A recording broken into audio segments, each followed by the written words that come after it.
Welcome back to Reiki Cafe Radio. I'm your host, Christine Renee, and founder and president of Reiki Cafe University. I'm super excited by our interviewee today because it's Isabel Wells, our Reiki Cafe University professor and director of all of the things, and such a wonderful person to collaborate with to make all of these Reiki dreams a reality for Reiki Cafe. And so I wanted, I don't know if you guys noticed, but we're doing things a little bit differently. Izzy interviewed me last time, and now I'm interviewing her, and we have more to come. So that you know all of the team members at Reiki Cafe, and we just want to share our stories. And we've had so many questions about our backgrounds and all of the things. So we thought this would be a fun way to do it. So welcome, Izzy, to the show.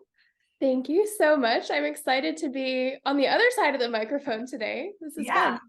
Totally. So I want to know, when did you start going by Izzy?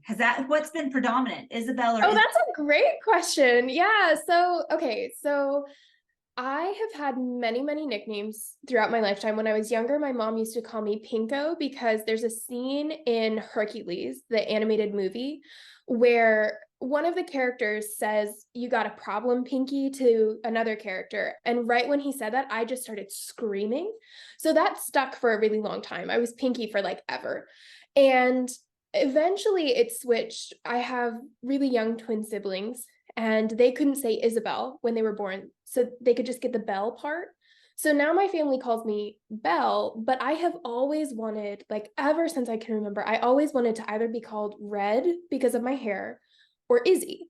And when I transitioned away from ballet, where I was Isabel because it's a very classical, graceful kind of name, and I stepped into college, which we'll talk about later, I was like, this is my opportunity to step into who I really want to be and embody the fullest version of me. And it was this completely new environment where I thought, I can just remake myself. And so I started introducing myself as Izzy there, and it just kind of caught on. And I don't remember when I switched to Izzy for Reiki Cafe. I think we had someone else interview me and they called me Izzy or something like that. But eventually I switched from Isabel to Izzy here at Reiki Cafe too. But it really started when I switched over to college. Oh my gosh, I love it. That's so fun. Because I noticed the transition. I'm like, who all knows this? Who's all calling you Izzy? So I love that. That's more of like your spiritually aligned name. That's great. Yeah. And it's really interesting because I almost have different names for different areas of my life. Like my family calls me Belle, my friends are really who call me Izzy, and then just new people that I meet, I'm very much Isabel. That's kind of what I think of my professional name now is Isabel. And it's really interesting because for a while, I actually thought I was going to change my name. A couple years ago, I went through quite a big kind of spiritual awakening, and my soul, my intuition calls me Stella. And so I almost changed my name to Stella, but I didn't. So in my head, Stella is my spiritual name, but in this space, it's Izzy. I love it. And so watch, 5 years down the road, we'll all be calling you Stella. Yeah, that can be my new alias. I love it. That's great. So, and that kind of kicks us off. What's your journey been like? What's brought you to where you are today? That's such a difficult question. I know. And I feel like it's so hard to fit an entire personal story into a paragraph, let alone an hour podcast, right? And so I feel like in my life, I've been 20 different people, which I think is a pretty typical experience, especially in your younger years. But it's felt particularly profound for me just because I think there have been so many iterations of Isabel. And it's interesting opening the conversation with my name because they correspond a little bit. But so I grew up in a relatively poor household. My parents went through a divorce. I experienced a lot of childhood abuse. It was just not the best situation. But as a child, I was always really resilient, and I was also always the problem child. So I grew up with a horrible temper. And later down the line, we understood that's because, suppressed abuse often comes out that way. But at the time, we didn't know it. And so I spent a lot of years having my nature, my inherent fire kind of tamped down. And I really took that on for a really long time. And so when I grew up, when I was about 13, my parents, my mom and my stepfather, she had remarried when I was about 7, they had twins, and there was a 13-year age gap. And it was this really interesting transition in my life because I went from being the problem child, the one who had to be looked after, the one who needed all the attention to, I remember distinctly there was a moment when we brought the twins home from the hospital, and I was so tired because I had decided, for whatever reason, in my little child brain, that I would clean the entire house. And that would be the perfect way to welcome my mom home from the hospital, because then she wouldn't have to deal with all the things. And so I had cleaned the whole house, and it was like 9 o'clock at night. And poor little 13-year-old me was so tired, and I was falling asleep on the couch. And typically when that happened, what in my mind was before, my mom would pick me up and she'd take me upstairs and I'd get put to bed. And it was the first time where she was like, "Oh, sweetie, you should just go to sleep." And that was it. And I remember in my head, it was this distinct realization of like, I'm not a kid anymore. I don't get to be a kid anymore. And so from then on, I really switched into this space of becoming almost like a second mom to the twins. And during all of that, my stepfather had a lot of issues as well. They almost got a divorce. He had an alcoholic tendency for a while. It was just a really difficult situation. And so I was kind of put in a place where I had to be more grown up than I was, which I've had a lot of people ask, do you think that did you a disservice? Like, did that take away from your life path? And looking back, I really don't think it did, because I think my soul was already mature when it chose to come into this body. And I think those physical circumstances allowed my human self to align more with my soul self and with that greater perspective. And so throughout this time, I was training to be a classical ballet dancer, which a lot of people don't know about me, but from the time I was 6 until I was 18, that was my life. I ate, slept, breathed, dreamed ballet. And a lot of people, when they hear ballet, they think like competition, where you can get like your leg up over your head and do 20,000 turns. That wasn't what I was doing. I was doing classical ballet. So Swan Lake, Sleeping Beauty, Bolshoi type ballet. And it's a really unique life path because it takes everything you have. And I was so dedicated to it. And when I was 13, I started having some health issues that were mysterious. I went to probably 7 doctors in the span of as many years. Nobody could help me. They either told me that I was overweight and I needed to exercise more, or that this is just how I was and I needed to stop dancing, or one of them thought that it was a mold allergy. I was on so many different regimes and medications. And at one point, I kept it. I have this box, this huge plastic box that we got from Lowe's that was big enough to fit all my supplements, because at one point in time, I was taking 64 pills a day. Oh my God. Just to function. And so it got to a point when I was 18 that we finally started looking at, my thyroid wasn't functioning and my adrenals were failing and my organs were slowly starting to turn off. And we figured out that it was a stress response. And I ultimately did have to step away from ballet, which was absolutely devastating. It felt like a part of me had died, because that was who I was for my entire life. That was where I went when I needed to escape. That was where I went to be creative. And that transition, that understanding that this thing that I loved was also what was literally killing me, was a really interesting path to walk. And it opened me up to getting really curious about, what is it that started me getting sick? Why me? There are so many women and men who follow this career path and never have a problem. Why was it too much for me to handle? And that's when I really started getting interested in, the HPA axis, which is your hypothalamus pituitary adrenal axis, and it controls all of your hormones. And I started getting really interested in all that, and why was my thyroid malfunctioning and why were my adrenals failing? And then I found the link to trauma and how traumatic experiences in childhood really impact that axis. And it just sent me on down this rabbit hole, really, of trauma and its impacts and how we can heal it. But I knew from almost 10 years of going to doctors that I wasn't going to heal through Western medicine. I knew that there had to be something else. And so I started with traditional Chinese medicine was how this path originally found me, because I was looking at what are the adrenals and what do they stand for and what are the emotional connections, and that just opened up this whole world of finding the chakras and then having Reiki find me and stepping into that path. And I ended up switching directly from ballet into going to university for nursing and psychology. I had to stop dancing in March, and it was May. I had to stop dancing in May, and the deadline to apply for college was June. So I didn't give myself any time to process. I didn't give myself any time to think, which looking back was not the wisest decision, but I did it. And I got accepted with honors into nursing school in this incredibly difficult college to get accepted into. And I was like, okay, this is it. This is obviously what I'm meant to do.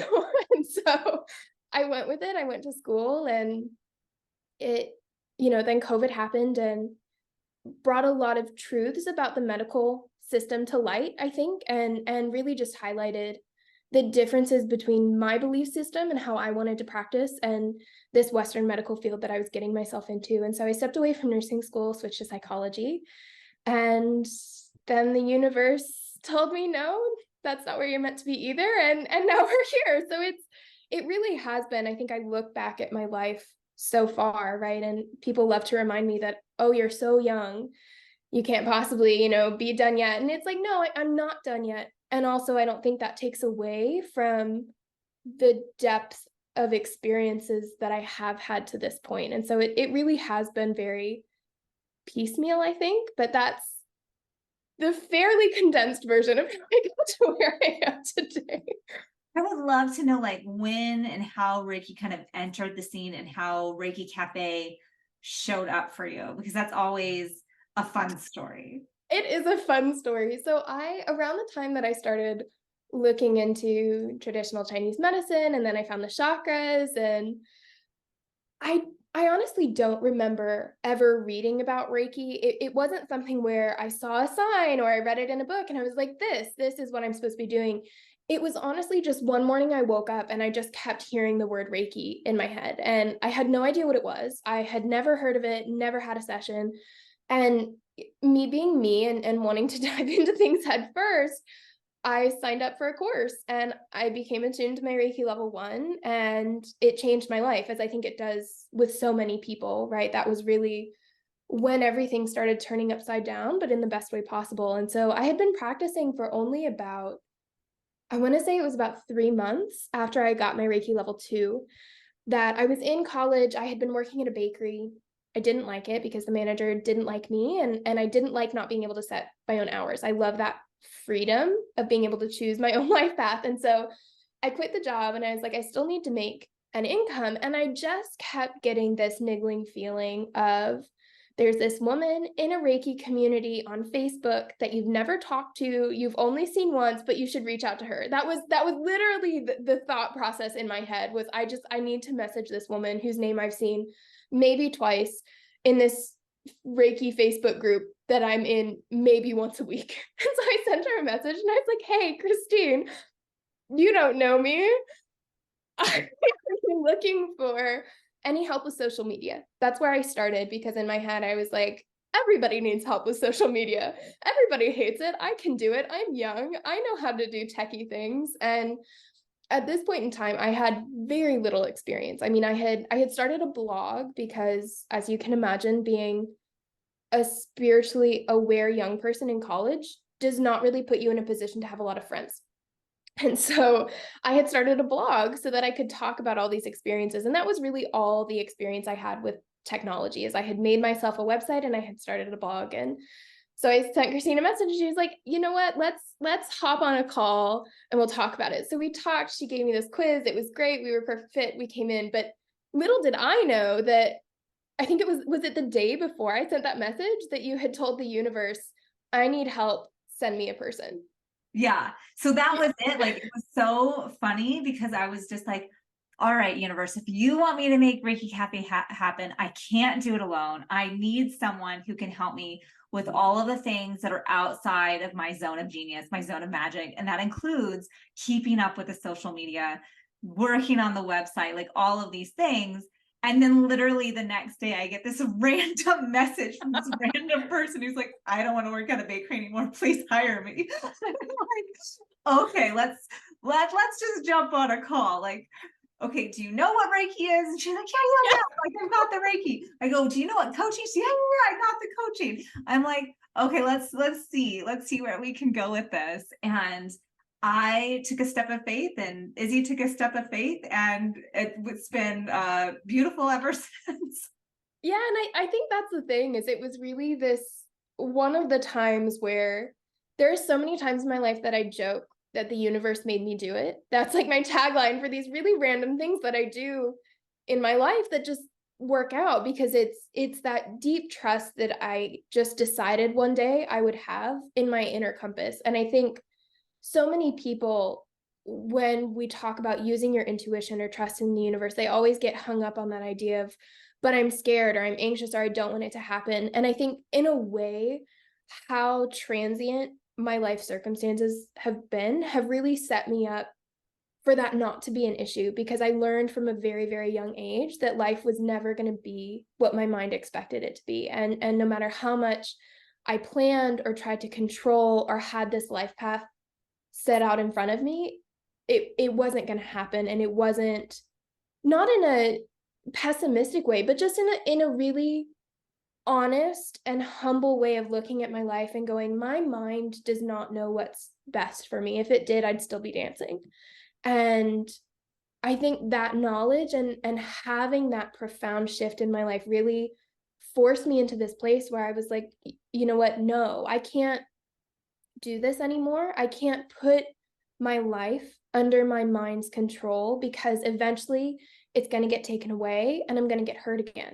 And if I can learn to trust that voice, I mean, I knew for years, probably from the time I was 14, I knew for years that I wouldn't dance for my entire life. And I ignored it because that was my passion, right? That was what I was supposed to be doing. That's the story my mind told. And looking back, it was devastating and it was difficult, but I think it also really taught me to trust my intuition and to trust where the universe is guiding me. And when I get those little niggling feelings, to jump on them. And that's what eventually led me to Reiki Cafe University. And ever since then, it's just been this amazing little pathway of, oh, we want to start a podcast. And me being like, I just started my own podcast. I know how to do that. Or we want to redo the website. And I'm like, great, I know how to do it. It's just been this really interesting tango between Christine and I of, she'll have an idea and I'll be able to do it, or I'll have an idea and she's like, yeah, let's make it happen. And it's just grown so organically into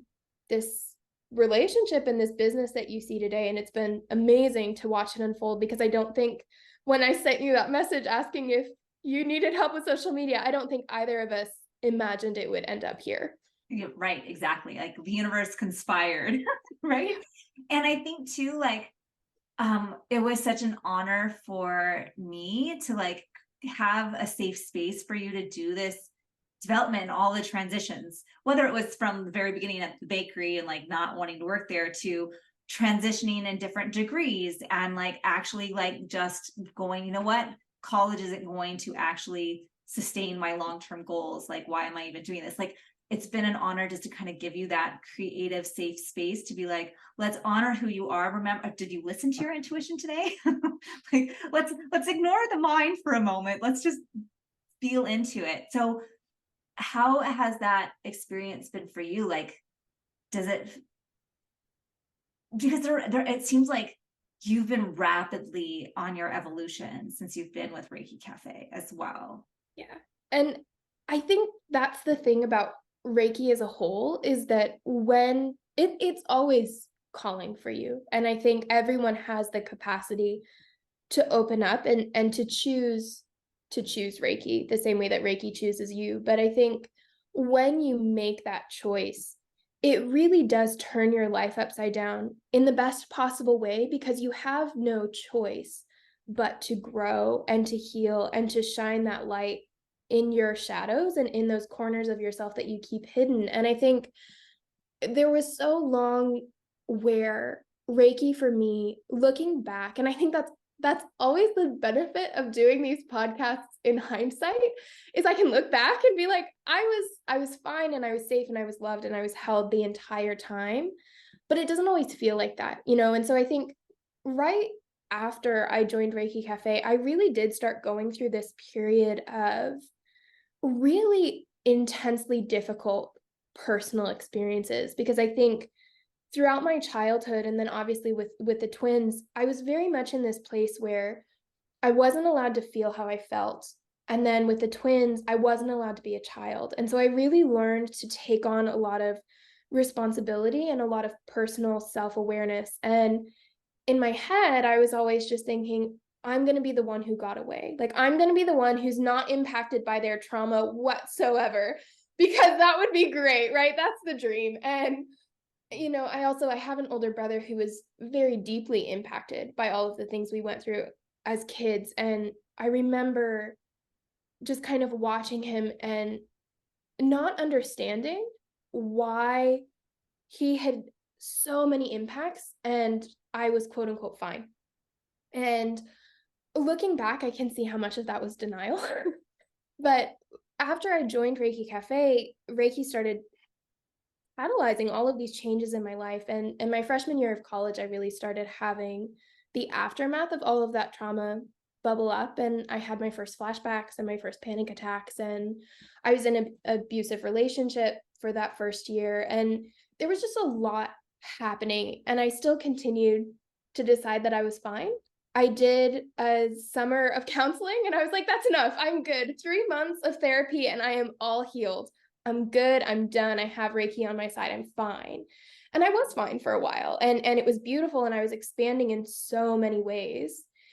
And I think the universe gives you opportunities for growth when you're ready to grow, and opportunities to stay put and watch what happens when you need those. And I think the universe understood that I had had that little bubble burst of maybe I'm not actually fine. And I had done so much work and I was so committed to healing. And obviously, the work that we're doing with Reiki Cafe, I was starting to step into this place of holding space for students and holding space for other people to do their own healing work. And I think it knew that I needed space to see what I was capable of. And so I had this really beautiful year in there where we were expanding and we were growing and we started Reiki coaching and we started SRPT and everything was fantastic. And then COVID hit and I transitioned out of nursing and into psychology. And I remember being in this course on, I can't even remember the name of the course right now, but it was essentially on like the DSM-5 categories of mental illnesses. And we were going over PTSD. And I was sitting in class and I was like, man, I can think about looking back on myself 2 years ago and I totally would have fit in all of these categories, but I don't anymore. That was my thought as I was sitting in this classroom, as I was like, I'm fine now. Like, this was totally me a year ago, but I'm fine now. And then we started going through the lecture and I was sitting there and I was like, you know what? I'm not fine. Every single one of these things I have, I've just become so good at masking those and at making them part of my day-to-day life. And quite frankly, Reiki helped with that because I was already weird.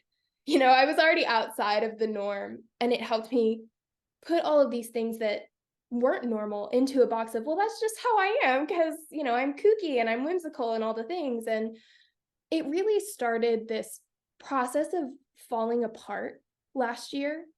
And in so many ways, it was so beautiful and it allowed me to come to where I am now. But there was a really intense period of honestly the entirety of last year where I was having almost daily panic attacks and suicidal thoughts, and I was incredibly depressed. And it got to a point where I was like, something has to change or I'm not going to make it.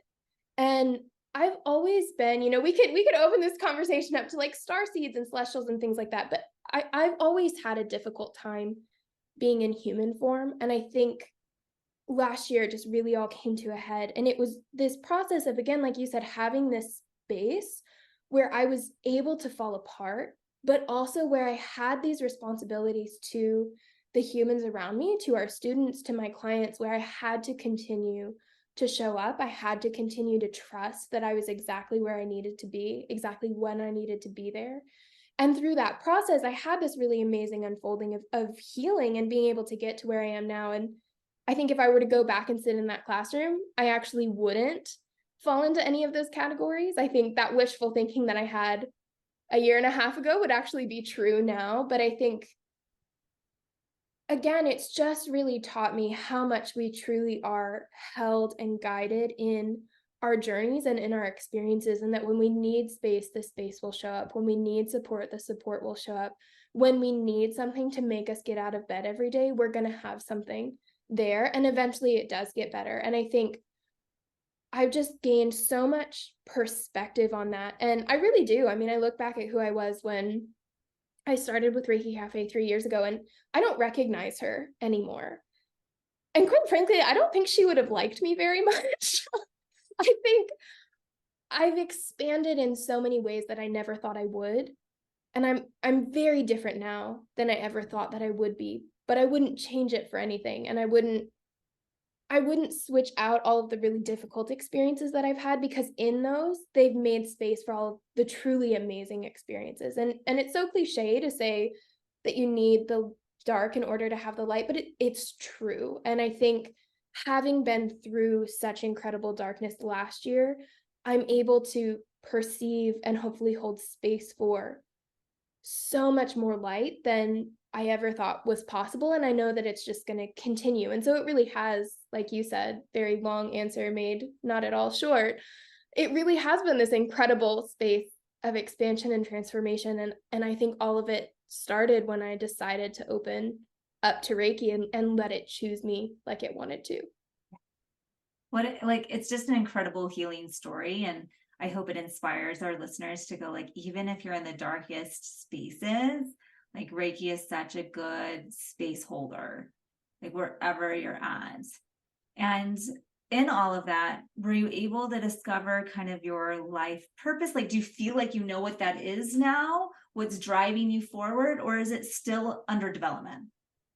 That's such a good question. And I think I really see my life's purpose in three different areas. And a lot of this awareness has come through things like channeling, which I don't think we've mentioned on the podcast before, but I do have the ability, and I'm very blessed to be a channel for a collective of energies that can speak through me. And so through that process, and also through things like soul speak and shamanic journeying, I've really come to look at my life purpose not in just one way, which I think is how we usually think about it, is there's this one thing that you came to this lifetime that you're meant to do, and once you fulfill it, you're good. And I don't know if that's true or not true. It's not my space to say what's true for one person and what's not for another. But for me, I really see it in three different ways. I see my soul's purpose, my human's purpose, and then my I guess like my action purpose, that thing that I'm meant to do. And so the thing I'm meant to do, I truly believe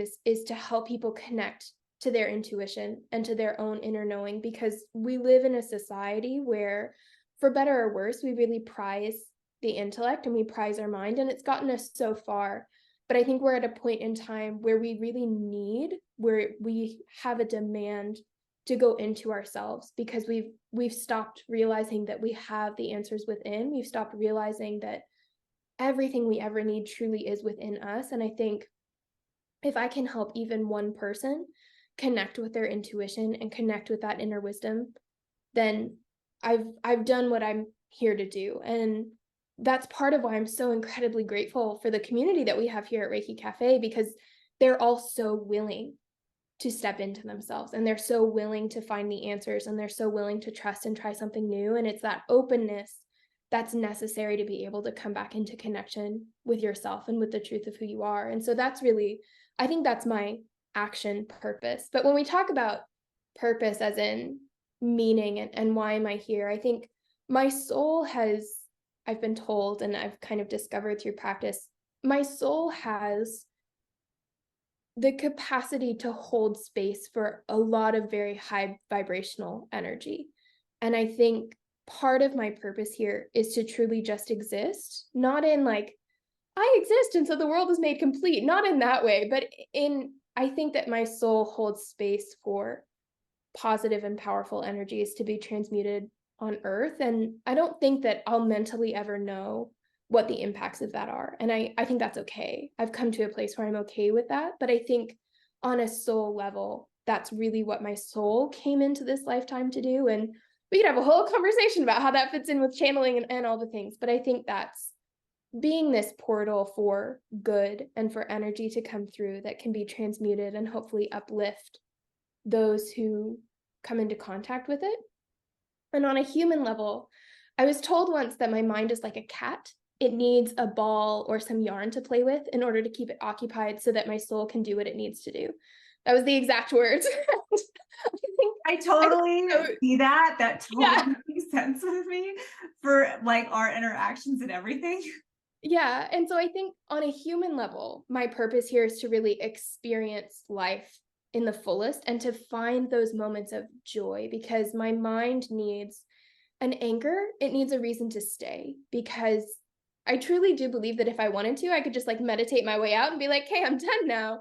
But my soul has things to do. And I think, again, Reiki and universe, source, God, whatever you choose to call it, being all knowing, it understands that in order for my mind to be occupied and to truly stay in that curious and grounded space to allow my soul to do its work, I'm going to need a really interesting life. And I think that's part of why I've had so many different experiences. I had someone tell me once that my life was meant to be like a mosaic. It wasn't supposed to be just one crystal of one color for the whole thing, but it was supposed to be little pops here and there. And I think that's just such a great way of explaining my human purpose here, is to just experience and find the joy and find the beauty and hopefully share that with others along the way. Oh my God, I love it. And it totally makes sense for like, even recently, like, okay, I'm getting super excited about this thing coming in the future, but I need you to give me things to preoccupy myself. And I'm like, got it. Okay, let's work on these projects. So I just love understanding like the background of that a little bit. Well, and I think it's great because we always joke that you're the visionarian, I'm the alchemist. So Christine comes up with so many of the ideas and she has the big picture vision. She's very much the crown chakra of Reiki Cafe. Yes. And I'm very much the root chakra. I'm the one who's like, okay, let's get in the details, let's organize it, let's make it happen in this physical reality. And I think a big part of that is because my soul's purpose isn't as action oriented. It doesn't have a specific thing to do. It's just here to transmute and transmit energy. And so my human side, the one that loves the organizing and the planning and new ideas and making it happen, thrives on having those tasks and being able to take a big picture idea and bring it into reality, because it is a little separated from my soul's purpose, but I think that's exactly how it was meant to be. And it's exactly what allows me to hold space in Reiki Cafe University the way that I do. And it's amazing. Yeah, I love it. And I love how it so contrasts. Like, yes, I am the visionary. And I can, and then if you listen to my podcast, it's like, I'm very grounded. Like, I know the details that need to be done. I just don't need to do all of them. Like, yeah, well, and I think that's so interesting because you're very much the visionary and you're very grounded. And then I'm very much making it happen, but I'm also very spiritually oriented. And we just complement each other so well. Exactly. And that, I think that's it. It's been such a beautiful relationship and growth for both of us to be able to hold space for where we're at and what our strengths are. And just being able to play in that. Like, I know exactly where I want to be in 40 years, and I might not know how to get there, but I have this full faith and trust that it's happening. And then the people are going to show up to make it happen. And you're just such an integral part of like making it happen, that I'm so like ever grateful for you being part of Reiki Cafe, that it just is such a beautiful thing. So thank you. Probably like, thank you. And so like, I would love to know what your big vision is. Like, I mean, I know that it's not a to-do list like mine, but do you have the vision for the rest of your life? One of our Reiki Cafe community members on our Facebook group asked us, where do you ideally see yourself in 40 years? And like, that's a long time out. It's a long time out, but do you have a vision or an idea of what that looks like for you? You know, it's so interesting because we got this question and I had to take like a full 2 days to sit down and think about it, because I think having my life be so transient and so constantly changing, I mean, 90% of what I just spoke about has happened in the last 3 years, right? So like it's just constantly changing. And I think in that, I've really given into this idea that I have no idea what's going to happen in 40 years. And I used to really beat myself up about that because people talk about knowing your vision and knowing your goals and knowing where you want to go and knowing all these things. And I used to feel like I was doing something wrong because I didn't. And I think now I have a different perspective of it, whether it's more or less accurate, I don't know, but it feels more aligned to me. And I choose to believe that that's what matters. But I think now I live so much in the present moment and I understand that things are changing so rapidly that rather than having a 40-year plan, I mean, my goodness, in 40 years I'll be 62. I forget sometimes that I have life left to live because I'm so much in the present that question actually kind of shocked me out of my presence for a minute. I was like, there are at least 60 years left in my life, God willing, like there is so much more time. And the way that my mind works and the way that my soul operates, if I look that far in the future, I get overwhelmed. I feel like there's too much for me to do, too much time to do it, and I get overwhelmed. And I think I've come to this space of being really comfortable in living in the present. And so rather than having a 40-year plan, someone asked me once, one of my best friends who's an engineer, he's known what he wanted to do for his life since he was 12. He's good. Like he will be an engineer for the rest of his life. He'll retire when he's 65 and he's completely content in that. And he asked me once, he was like, where do you see your career going? And I was like, I don't have a career. I don't. And I don't want one. I don't want something that's going to keep me in that projected pace for 20, 40, 60 years, because that's not what I'm here to do. And so I think now my goal in 40 years is that I'll be in the same space that I am now, not doing the same things, but in this knowing that I'm exactly where I need to be, in this confidence in myself to have the ability to say, no, that's not aligned. Yes, that is aligned. I hope that I am more evolved and more self-aware, and that I've continued to grow and expand my knowledge and my abilities and my connection with myself. But to me, my goal for 40 years doesn't look like a thing or an accomplishment. It looks like still and continuing to deepen in connection with the truth of who I am, and being able to wake up every morning and know that the choices I made, whatever they were, whether they created huge change or they kept me on the same path for 40 years, I don't know. But I want to be able in 40 years to wake up and know that every choice I made it in alignment with myself. And I made it because it was what I was meant to be doing, not because it was what I was quote unquote supposed to be doing. And so I think I don't have a vision for 40 years, but I also know exactly who I want to be and where I want to be in 40 years. Oh my God, I love that so much. Like, I'm like a little louder in the back so people hear it. Right? Because we have, like, our culture has such an obsession with success and goals. And like, as spiritual beings and entrepreneurs, it's like, it doesn't have to fit into the molds. Like, just being in the present moment, like, that it right there in of itself is like the Buddhist monk's lifetime goal. It's just to be in the present moment, and it usually takes years to get to. So I'm really happy to hear that you're so content in being in the present, because that's phenomenal, and not everyone has that ability to get there, or it takes years to cultivate. And I think that's one of the things at Reiki Cafe we love to work with people, because oftentimes our clients and our students are so hyper focused on what society says that they're supposed to be doing, or what their bank account is supposed to say, or whatever it is. And it's like, can we just stop and reflect on like who you are fundamentally as a soul, and going, can we just love that for a moment? And so it's just such a beautiful thing to have you part of Reiki Cafe, because like you're already embodied in that. And I say all the time, like, our courses are meant so that you can learn and embody and facilitate and prosper. And to have you as this pillar of Reiki Cafe University in the embodiment is just such a beautiful thing. It really is. It really is. Thank you. Yeah, and I think that's something that I really do hope our students, and honestly anyone who interacts with Reiki Cafe, walks away with, because just because I am content and just because I do feel like I'm living my soul's purpose, that doesn't mean that it's not hard sometimes. And it doesn't mean that I'm constantly happy. I think part of that contentedness is that I let go a long time ago of the idea that I'm supposed to be happy.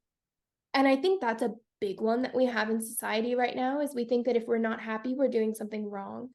But I think when we focus on that, it takes away from, Reiki Cafe University's logo is a rainbow. And I think when we focus on just being happy, we're just focusing on one color and we're missing out on all the rest of it. And so for me, really switching and understanding that just because I struggle doesn't mean I'm not healed. Just because I still have triggers doesn't mean I haven't done the work. Both of those can exist in the same space, and you can be healed and content and successful and whole and also have hard days. Like I still have the days where it's hard to get out of bed sometimes, and every now and then I'll have a panic attack, and I think those things are just part of my life. I'm not saying they have to be part of everyone's life, but I think the awareness of, like that yin yang symbol, that the light and the dark both exist, and there's light in the darkness and dark in the light. And it's so true. And so I think I'm not saying any of this to like put myself on a pedestal and be like, look how far I've come and aren't I amazing? It's in fact the opposite. It's understanding that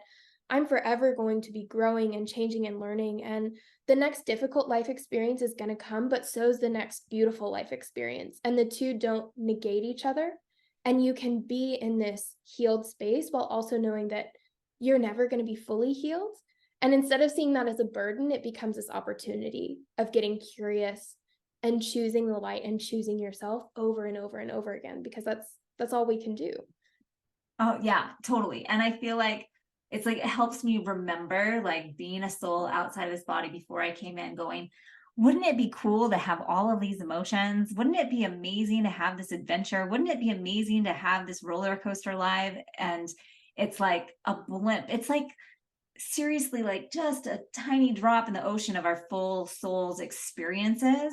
And yet we choose to come in knowing that it's not going to be all sunbeams and beauty and all of the, like, we know coming in like that we have set ourselves up to have heartaches and hardships and struggles and joy and laughter and beauty, and it's all part of the process.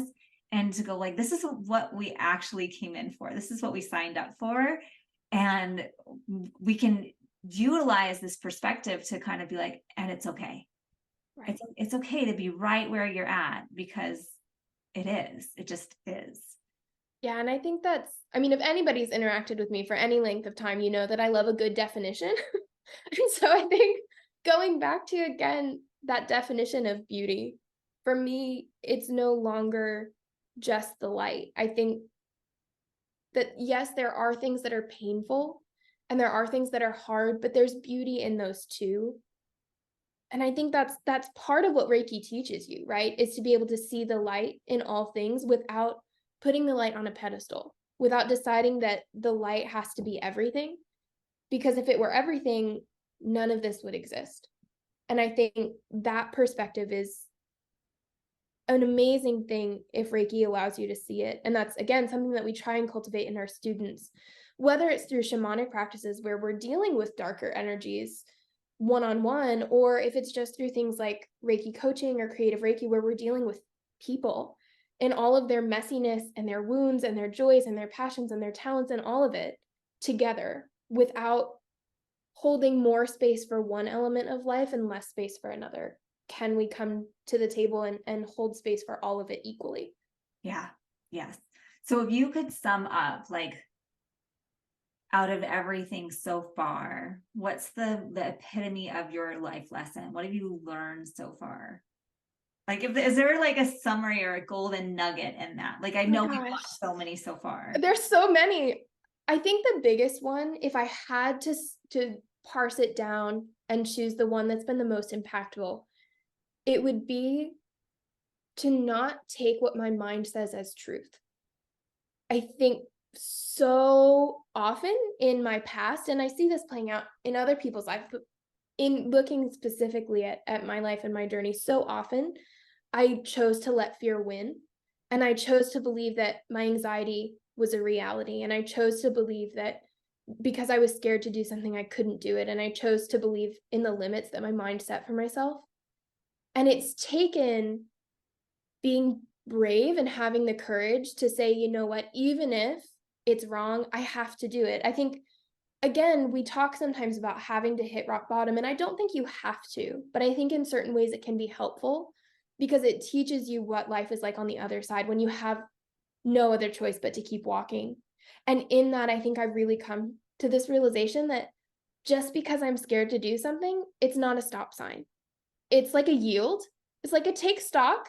We're at the edge of our comfort zone. We've hit a boundary. Do you want to go back or do you want to keep going? And so I have learned to see the fears and anxieties and limits and doubts that my mind has, not as stop signs, but as yield signs, as like, take stock. You're about to change your life. You're about to expand. You're about to cross a boundary you had before. Do you want to? And so now I see it more as this opportunity to make a conscious decision about how I proceed in life than to see it as this is wrong, I should go. And in that, it's also reflected in this knowing that when I can connect to myself and my true nature within, and I can feel that alignment and I can trust in those physical sensations that I have that tell me, yes, this is the right choice. When I can couple those two, that understanding of fear as a chance to make a conscious choice and knowing that my intuition is always guiding me forward, I think that's been the biggest takeaway for me. Oh, I love it. Okay. Now to switch gears to like way more practical. I know that you have a big trip coming up and travel plans, and I would love for you to share with your audience, where are you going? What are you up to? What are you hoping to get out of it? Oh, okay. So yes, switching gears. I have had, ever since I was young, I have had this knowing that at some point I would travel. And I'm very much like the black swan of my family in that everybody else is very much a homebody. Nobody really wants to leave the country. Like my mom wants to go to London. We went to London. It was great. She loved it. She's good now. Like that's it. And I've always very much been like, no, I want to see the world, not just Europe, not just Belize, not just Bali. Like I want to see all the things. Yes, I want to see those things, but it's been this passion of, again, going back to that human purpose of experiencing and finding the beauty, just this knowing that I would travel. And for a long time, it didn't happen. And then last year, my best friend who I grew up dancing with lives in Alaska, of all places. And so I went up to visit her because I hadn't seen her in like a year, and I just fell in love with it. If anybody's been to Alaska, you know that it's just astounding. But I was also the crazy person who chose to go in the middle of winter. And I still loved it. I loved the darkness. I loved the cold. I loved the snow. I just loved it. And so I started with this idea of, I'm just going to move to Alaska, as you do. I'm just going to pack up and I'm going to move to Alaska. And so I started out planning this 3-month excursion at the end of this year to go to Alaska as like a trial period to see if I liked it.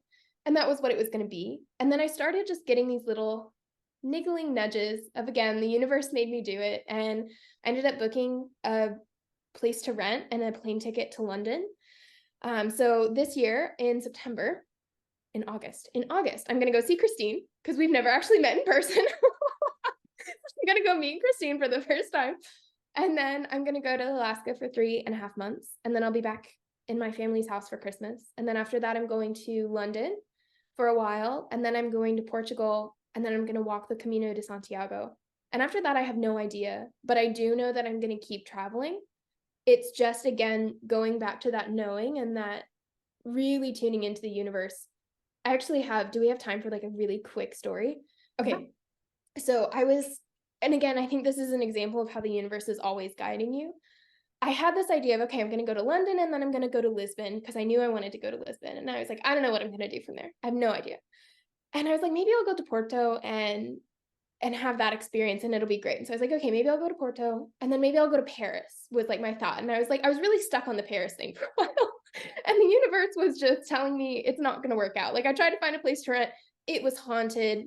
But I was like, I'm not open for that. And so Paris didn't work out. And I was just kind of left with, okay, I'm in Porto. What do I do next? And I was at the library one day checking out books, and I struck up a conversation with the cashier. She started telling me about her trip to Ireland, and eventually she was like, oh, and then I walked the Camino de Santiago. And I was like, what is this? I've never heard of it. And the woman behind me in line pops up and she's like, oh, I had a friend who did that and it totally changed her life. And I was like, interesting, coincidental, but I'll keep an eye on it. And 2 days later, I had another conversation with another person who had also walked the Camino. And then 2 days after that, I was reading a book where the character walks the Camino, and I didn't know it. And I was like, okay, the universe is telling me to walk the Camino. And so I got out my computer and I looked it up, and I had no idea what it was, no idea where it went, no idea why I was supposed to do it. It was like my Reiki journey all over again. Like, I don't know what it is. I just know I was supposed to do it. And I ended up looking, and one of the trails starts in Porto. And it was just this moment of like, that's why Paris didn't work out. That's why I was going to end up in Porto, because that's what I meant to do next. And that's how I want the rest of my travel to be. Like you were asking what I want to get out of it. And I have so many things I want to get out of it, but I think my intention for it is to really see and truly step out of my comfort zone and saying, how much will the universe really guide me? Like right now, I'm legally homeless. I do not have a home. I do not have a house. I don't own furniture. Like I have some forks in a box in my parents' basement. That's about it. And all I have is this plan and this passion and this belief that the universe is going to guide me. And I want to see how far that will go. And in that, I also want to bring forward this idea of being a conscious traveler, because there are so many ecological impacts of travel that need to be addressed and need to be talked about. But I want to create and cultivate a space where they can be spoken about in combination with the spiritual aspect and the healing that occurs when you travel. And so really being a conscious traveler in all definitions of the word. And so that's something that I'm working on behind the scenes. So stay tuned for what that is. But I do want to be able to share the travel with the community and bring to light, again, being a conscious traveler and what that looks like and why it's important in every aspect. And I think that's, again, part of the spiritual purpose of my travel. And then the human purpose is to really see how far can I go and let the universe still catch me. I love it. I'm part of it too, is like I'm reminiscing. I have a little bit of nostalgia when I was your age and was doing the same thing of going like, I just ended up in midwifery school in Ashland, Oregon, and then I'm off to Alaska to catch babies at a birth center. Like just I love that we both ended up in Alaska. I actually drove by. I don't know if I ever told you this. I drove by the midwifery school that you took school at while I was there last year. And I was just like, what are the chances? I love that. And I love that it's still there. It was a beautiful space, Yeah, that's awesome. Okay. So are you ready for your quick fire round? Yes, I am ready. Okay. And then we're going to add like another question at the end that if it needs to take a little longer, it's okay. Okay. Ready? Here we go. What's your favorite color? Teal. I know, it's great because it aligns with our brand colors, but it really is. It's like a toss-up between teal and this like aquamarine color, but I would choose teal. That's okay. I love that. Thank you. You have the purple, I have the teal. It's great. I didn't know that. I did like. You didn't? No, I didn't know that. Like, yeah, I'm like purple and teal are like my two favorite colors, but I didn't know it matched yours. Okay, fantastic. What's one word you say way too often? I think all of our students would say it's either interesting or beautiful. What do you think? Do I have a word I say too far? I think I would agree. Like, I think it's like interesting because it's we can get into that space of just get curious. Like that's mine, curious. Like yours is curious. Interesting. Yeah. I love it. I love it. Okay, if you had to choose the most transformational moment in your journey so far, what would it be? Oh gosh.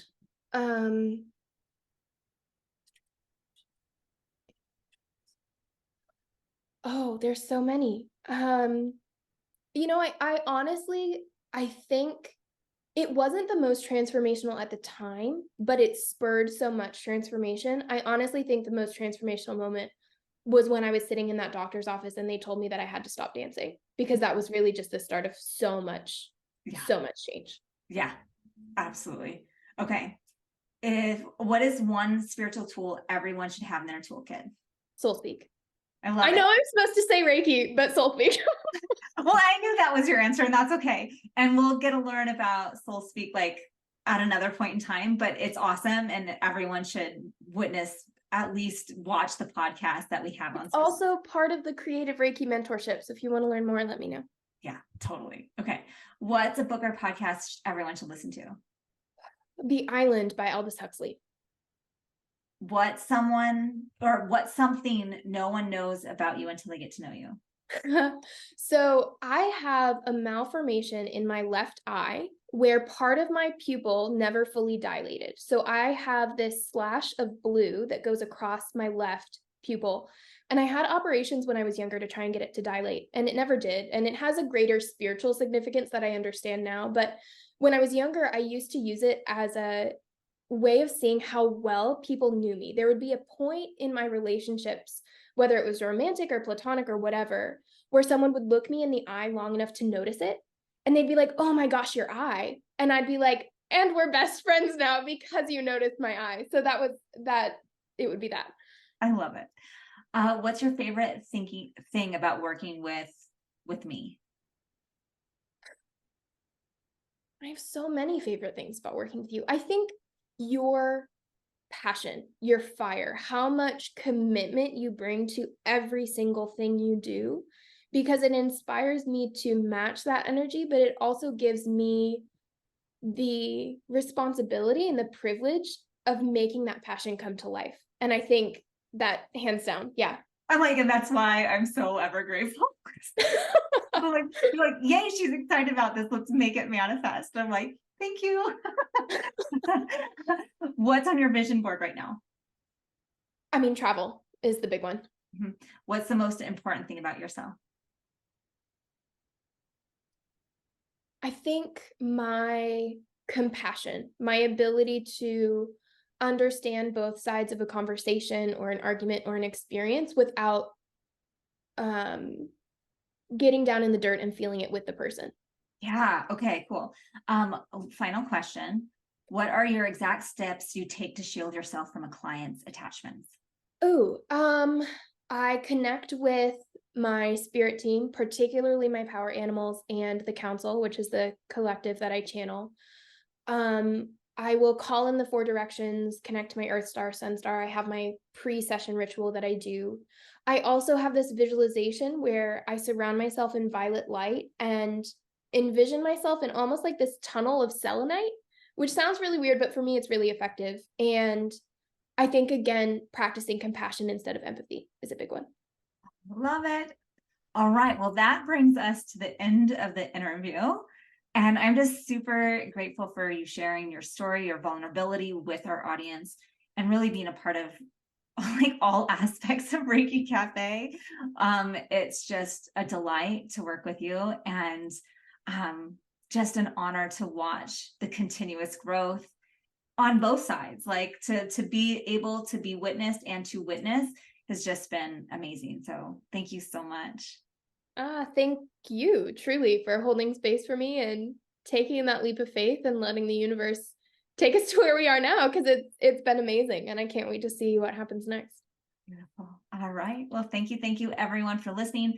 A quick announcements is that we have Shamanic Reiki Practitioner training coming up in September. We start on September 17th. Izzy is going to be the lead teacher in this round. I'm super excited because she's amazing and like holds so super juicy, yummy, supportive space that she's going to be helping like fully lead that program. I'll still be there and teaching and all the things, but Izzy's going to be really holding space for the students. And she's also offering creative Reiki this fall. So if you are interested in developing your own intuitive path and creation, this might be for you. It's working with a one-on-one mentorship with Izzy specifically. And knowing that we've got so many beautiful things coming up, but those are the two that are really predominant that's coming up like right around the corner. So be sure to check those out. Beautiful. And thank you all so much for tuning in, and we'll see you next time on Reiki Cafe Radio. Beautiful. Thank you so much.